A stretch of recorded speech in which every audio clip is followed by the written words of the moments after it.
Perfect. Hello, everyone. Welcome back to Tony's Sleep Hacks and Sleep Blog. This is episode 61, and I'm really excited to have Norm Farrar here on the podcast. Welcome, Norm. Hey, Tony, how's it going? I'm great, and how about yourself? Doing great. The snow has melted. I know. So, listen, you know what? For people that don't know you, please give us some background about yourself. Let us know what you're all about. Oh, gosh. Okay. Get ready to be bored. Uh, I guess my career kind of started back in the 90s with promotional sales, but it led into an opportunity which got me into e-com. So one of the companies we were dealing with, a Fortune 500 company, wanted me to develop their web platform. I had no idea how to do it, but I accepted it. And at that point, all of a sudden, all these other companies, nobody was doing web development, zero. Mhm. And so all of a sudden, I was the guy. And we ended up creating a print-on-demand company, a corporate identity company. It was really cool back then. And everything was outsourced out of India, which was kind of Wow. cool. What year was that? 1995 to 1997, Okay. around there. Mhm. Yeah. So, anyways, I think we ended up the last year for the one site ended up around 2000. So it was still early goings for the internet. But then I got involved with a few other areas, and my family's background is manufacturing. So my dad's always been involved with manufacturing all his life. So I have that in my blood.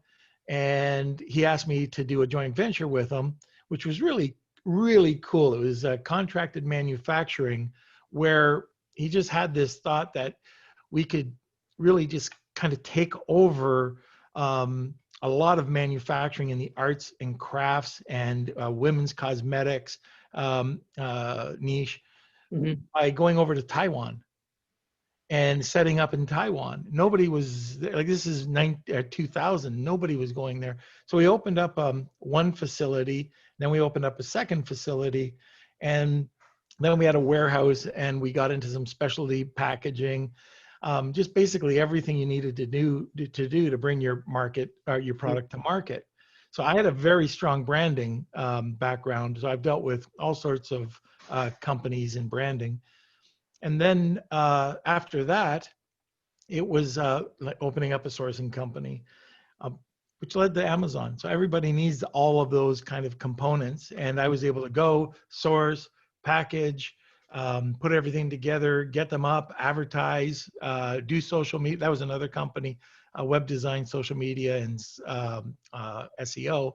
So you could market it. It was my perfect world. So Amazon, I'm kind of stuck on Amazon. People know me for Amazon. Yeah. But the thing is, you're so much more than that, and I think that's the thing what I've really learned. You know, you're so diversified. You have such knowledge in so many different areas. Look at me. I am an old guy. Uh, but to tell us first, let's go back to the beginning. Are you a dual citizen or are you a Canadian citizen? No, my parents are dual. I am Canadian. Okay, that's interesting. And how do you feel? Do you feel a lot of Canadians are able to have success down, especially south of the border? Yeah, I think Canadians can have a lot more success Hmm. because of their thought. The way that they think is a little bit different than the US. And I find that a lot of people, like in our ASM Toronto group that we haven't met forever, but when I was talking to people there, they're very methodical in their research, and they'll take time to do more research. Where I find in the US, a lot more people will jump onto a product um, when they're not doing as much. So the Canadian sellers that I know, just as a group in the whole, as a whole, um, before they go into market, they have to know their product inside and out, because we have such a small marketplace Hmm. to, provide the service or a product. In the States, it's huge. And Right. so you don't maybe need as much research, or people don't put as much into it. Hmm. No, that's right. One of the things that you're really known is, and I'd like you really to talk about, is the rise of the microbrains. And what does that mean? And how can we capitalize from that?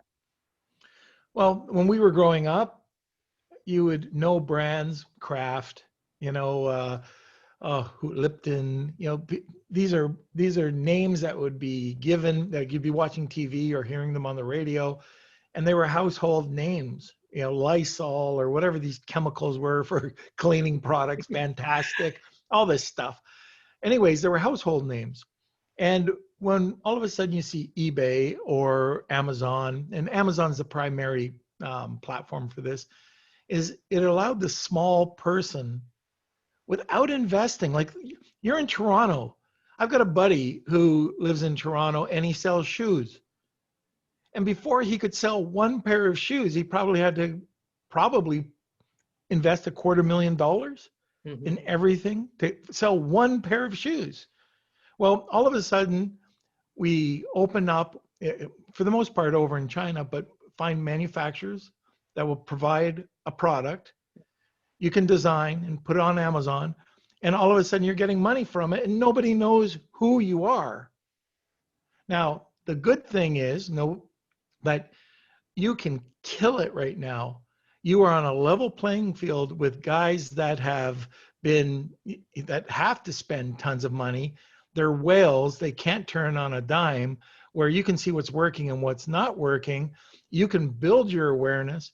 The downfall is very, very easy. It's people will go to your site. They don't know who you are. They go on to Google. And if you don't have a web presence or a consistent brand on your social media, or you don't have any content or press release or anything like that, then what ends up happening is you don't get the authority. You need authority to get sales. So authority to gain trust. Trust will get you sales, and sales will get you success. Mm-hmm. No, that's so true. Tell us about your different businesses. Like, what's AMZ Club? Man, first the background stuff, and now the business. Your audience is gonna get really bored. I don't. You know what? I really find where I'm learning the most is when you're able to really reverse engineer success. You know what I mean? And and like I said, you're really a mentor because you've said it really multiple times. Like, there's so many people saying, follow me. And it's great to find somebody who's really authentic and honest that we can sort of trust. By the way, follow me? No. But definitely click down there. Yeah, so AMZ.club Yeah. is a company that I put together. It's more than AMZ, but the primary reason was this is actually kind of interesting. So I was at an event, and I heard this doctor talking about, he was a deer in the headlights. He was talking to a small group of people that he wished that somebody could beat the S&P. He's a doctor. He didn't want to be there. And I walked over to him and I said, I can do that for you. And within a couple of weeks, he provided me with cash, and I created, he didn't know what I was sourcing, but I found a product for him. I created his brand. I packaged it. I got it onto Amazon. I got him off Amazon on his own site, did all his social. So AMZ is a fully managed service for AMZ sellers, from either building your full business with SOPs, building the exit strategy and working backwards, or just putting it up onto Amazon and helping you out with managing your account.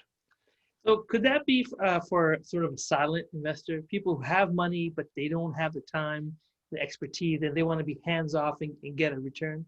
Yeah, you have to be careful, because when you use that, I don't know how many letter word, but it's like a 4-letter word. When you say investment, now you're talking about stacks of paperwork. All I'm doing is I'm building businesses for people. So yes, if they're a doctor, a lawyer, somebody that has disposable income that doesn't want to spend time into the e-commerce marketplace, or sourcing or doing whatever, yes, they can come to a company like mine, and we would help build their brand Mm-hmm. and their company, and we'd help them sell it. Wow, that's amazing. What you call, let me ask you this. Do you feel to be successful, you really have to be a workaholic? I am right now because I've got all these companies on the go, which is not what I want to be doing. I want to be sitting back and eating bonbons. But, right now I've got to dedicate a lot of time to it. So I think anybody starting out, if you're an Amazon seller and maybe you're doing this part-time, you've got to put time into it Mm-hmm. and money into it. When you get to full-time, I don't like being an alcoholic, a workaholic. Maybe I'm that too. Feel like it right now, but a workaholic. I don't like that. And a matter of fact, one of my models that I created for my other business years ago was a model where you put together processes where you can farm out everything. Like we've got, I think you probably heard me talk about SOPs, but Yeah. we've got like 400 SOPs, and one of them is a 5-page SOP on how to make a cup of coffee in the office. Oh my God. So, like, yeah, it's pretty bad, but everything is systemized. When you have that, and you have the ability to have people understand the next person's position, Mm-hmm. then you have cover off. And so right now, I know I can go away, and at least for AMZ.club, I don't know about the others, but AMZ.club, I can give it to somebody, and I know I've got cover off. I know that if they don't know the answer, they know where to find the answer, and that's important. So at one of the other companies that I had, we had it where people were working at instead of working 5 days a week and working overtime and coming in early, it was, no, we'll pay you 40 hours a week for coming in 32 hours. Mm-hmm. And now we've got incredible like the performance-based culture that we were able to create from that. People loved working for us. They were responsible for building their own SOPs, but by building their own SOPs, it gave them time that they could be off with their family. But when they were at work, they were able to provide the quality. They came with a passion. Mm-hmm. And you can't just do that by saying, work 15 hours a day for me. I'll pay you the lowest possible wage and perform. Mm-hmm. Of course. But let me ask you this. Did you always know that you wanted to be entrepreneur at a young age? First business was in high school. Mm-hmm. So you knew from the beginning. Right from the beginning. There was a couple of times where I did some other jobs. I don't even consider one working for somebody else. Like, it was in and out very quickly. But the one time that I did work for somebody was very short period of time, and it was like, I cannot handle this. Wow. No, that's very true. I see that a lot. And one of the things I've always admired about you is just your transparency, which is great because that's a really great example for people, that you're setting. Let me ask you this: who are the people that you mentor and that you've learned a lot from in your experience? There really is so many people. I belong. Well, right now, because of a shift, I don't belong, but I highly recommend an organization called EO. And it's for entrepreneurs that have about 1.5 million in sales, something along those lines. When I was with my group out of Toronto, it was fantastic. First of all, the monthly meetings were great. Second of all, you build a forum, which is basically your board of advisors. And those were I would say those are my mentors. And I'm going back, we had our 26th anniversary last Christmas. Wow. And yeah, we still meet up. We still get together. They're my great friends, and I'm in business with one of them. And, those are my mentors. There's just so many interesting people out there. and that's what I love. It sounds like I'm skirting the question, but I love about networking. Yeah. I love about networking because you get to meet so many people. And I can't just say one. I take a look and I talk to like guys in the business, this business. One of the guys I love talking to, and he's transparent as anything, is Kevin King. Yeah. You know, so Kevin and I sell the same product. And it's funny because we were in Hawaii together. They had the Illuminati, not the Illuminati, but it used to be called, it's now called Helium 10 Elite. But they had an event, and then I had asked Kevin to come over to my event that I was having over in Kona. And he came over with his wife. And one night we had a couple of cigars on the beach. And we were sitting there and just talking. And like we did it in the old days, Yeah. back at trade shows, you weren't afraid. You go out with your friendly competition, you have a few drinks, and you would just, talk. Yeah. Well, that's what we were doing. We were on the beach and we're talking, and hey, how's your product doing? How's your product doing? What are you doing for marketing? What are you doing for marketing? How did that ad work? And at the end of the day, we were both better for it, because if you can both drive traffic to Bully Stick page, like we both sell Bully Sticks, Yeah. and we can get the sales or get the people over to the page. If he's spending $20,000 on it and I'm spending 5, or vice versa, I don't care. The traffic's there. Now who has the better listing? Mm-hmm. Or who has the listing for that demographic? And if everybody thought that way, the amount of traffic that would be given, everybody, like the main people that were playing that game, would win. And all you're doing by playing that and just working with friendly competitors is you're pushing down all the low hanging, or not the low hanging fruit, all the bottom dwellers, the people that are more worried about price than quality. Oh, I agree totally. Well, in that realm, I was going to ask you, how do you manage your time? It's just amazing how busy you are. Like every time I turn on any platform, you're there. Like you've got a really good team in place. I do. And that's what it's all about. So like with every company that I have, there's one common denominator, and that's the team that's there is an incredible team. So if you don't have that, or if you try to shy away from putting that in because it'll save you something, then you got a problem. But like right now, with everything, I think 6 companies on the go, Mm-hmm. everything's going really well for me, knock on wood. And I have time to do podcasts, and I have time to do the social media. It's not me, it's my team. So I go into a podcast, and we might, like, I have 2 sons working on the podcast. Yeah. And, one will do the research and say, hey, Dad, what do you think about this? Oh, that's great. Let's look at that. Okay. Here's basically your script. Here's some bullet points. Okay. Okay. I got that. And then you go into it. I couldn't do that. And then repurposing it.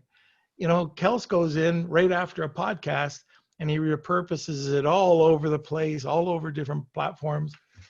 And I look like I'm everywhere because I've got a team of people that put me everywhere. Yeah. Let me ask you this. How are you able to get your encourage and motivate your kids to get involved? Because for me, that's always been a challenge. My son's going to be 17, and they're not obviously as interested at this point. But it's great that your sons are really actively involved. Well, this is the COVID, because my son had to come back from Korea. He was teaching over there. And then my other son is heavily involved with music, and the teaching probably dropped in half, maybe, because online it just didn't work out for some people. So when they were back here at the house, we would be sitting around and talking, and all of a sudden, hey, would you be interested in this, or would you be in? And they just started to get involved with the company. So it's very new. This is a March 2020 thing we did. Mhm. Even the podcast, I mean, those were both thought up by the guys, and they said, "What do you think about a podcast?" I said, "Absolutely not. I there's no way, I got enough on my plate." But anyways, we're out there doing 2 podcasts now. Yeah, oh, it's amazing, and it's just great the amount of content because honestly, I struggle in the sense that I'm part of a couple paid groups, and the stuff that I see from you and there's other people too, like Carlos, Alvarez. Yeah. It's amazing, and sometimes it's hard because how do you compete with free? I mean, there's so much great stuff out there, and that's my next question I want to sort of end with. Like, how do you deal with that sort of culture where everything is sort of free, but it's not really free, right? Because there is a cost to it. In what regard? Well, I mean, like for example, a lot of times people feel that like there's so much free content out there, they may not need to pay for a course, or they may not need to pay for Oh yeah. consulting and things like that. I I kind of got 2 thoughts on it. And I hate to say you get what you pay for, because all my content for the most part is free, but I think you have to. One of the most important things is look at the Hmm. date of publication, because Amazon, like even this week, changed. You take a look at your reporting, take a look at new fields. Um, anyways, if if you look at something 2 years ago, you're most likely going to get wrong information. So you want to make sure that your information is current. Second of all, you want to check out who you're talking to, Hmm. right? Because I find this in another interesting story. So I was at an event, and I was with this group of people. The highest, the group, and a total, like the highest person selling on Amazon was $5,000 a month. Not a lot, right? Hmm.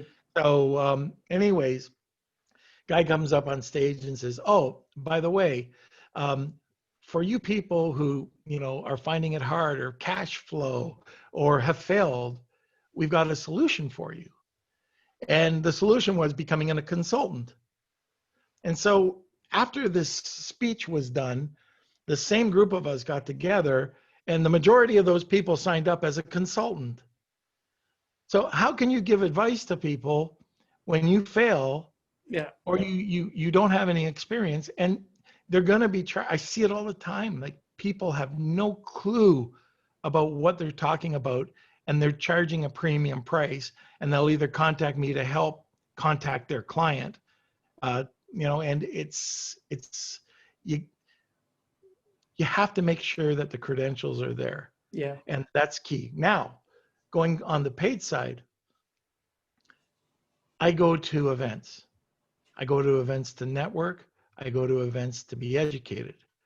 One of the things I tell my kids is every day you spend 1 hour reading or watching a video to become an expert. So that's another thing. However, if you've got a paid course, like Freedom Ticket is one course from Kevin King, it's not even that expensive. It used to be like a couple grand. Now it's part of Helium 10's group, and you get that for I think it's nothing except for the subscription.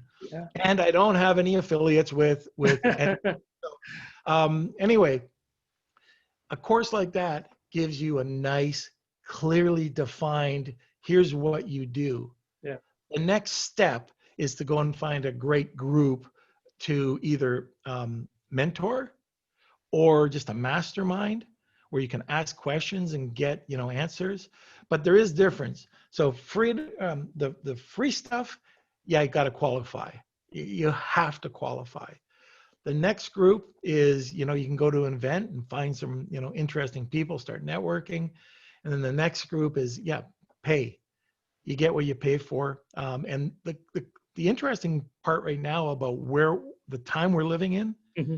is that a lot of these courses or summits that used to spend, Howard Ty, like his summit was $12,000 in Vegas a couple of years ago, Wow. and it was next to nothing to pay to get the same content from him this year. Mm-hmm. You know, so you're getting these. I don't know what Kevin's doing for his summit, but these summits are next to nothing to learn from all these experts. Yeah.